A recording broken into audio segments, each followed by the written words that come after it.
In the last video, we assumed that you started with $10,000 in savings. Now let's assume that instead of $10,000, you have only $8,000 in savings.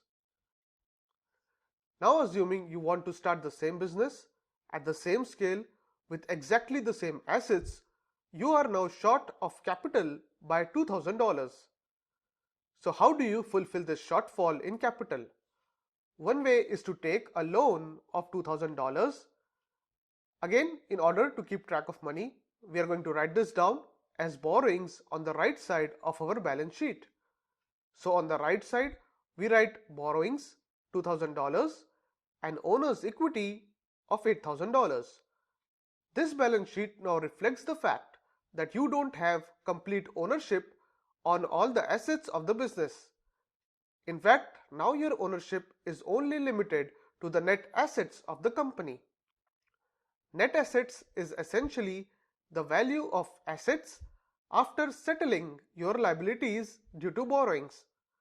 Hence, net assets is defined as total assets less total liabilities. This is so because the business has an obligation to people who have lent you money in the hope of receiving interest over the borrowing period. They also expect their money back once this tenure of the loan is over. So if you were to liquidate all your assets today, these people have the right for their money to be returned to them, and this right comes before your right to these assets. Accordingly, the value of your equity is equal to net assets of the company.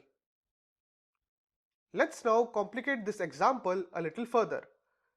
Say for some reason, you now decide that you only want to invest $4,000 instead of your original investment of $8,000.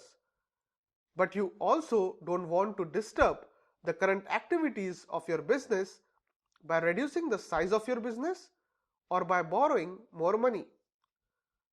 One way to achieve your goal is by bringing in a partner who will invest the remaining $4,000. In return, he will become a part owner of the business. This is where the concept of shares or stocks comes in handy. Shares essentially represent a partner's percentage interest in owner's equity. For example, in this case, the partnership can be represented by an agreement which might state that you own one share worth $4,000 and your partner owns one share worth $4,000. This arrangement also clearly says that since you own one share out of a total of 2 shares issued by the business, you have 50% ownership of net assets of the company. What this also means is that each shareholder has right to 50% of the business's net profit. This net profit is obviously arrived after paying the borrowers the interest due to them on the loans. Hence, here you are entitled to a share in the profits of the company after the lenders have got their due. By making this arrangement, you have managed to release your money without affecting a running business. So theoretically, shares help in transfer of ownership of business from one person to another without affecting the day-to-day operations of the business. Now that you have developed some understanding of what is a stock, it's time to formally define what is a stock or a share. We'll do this in the next video.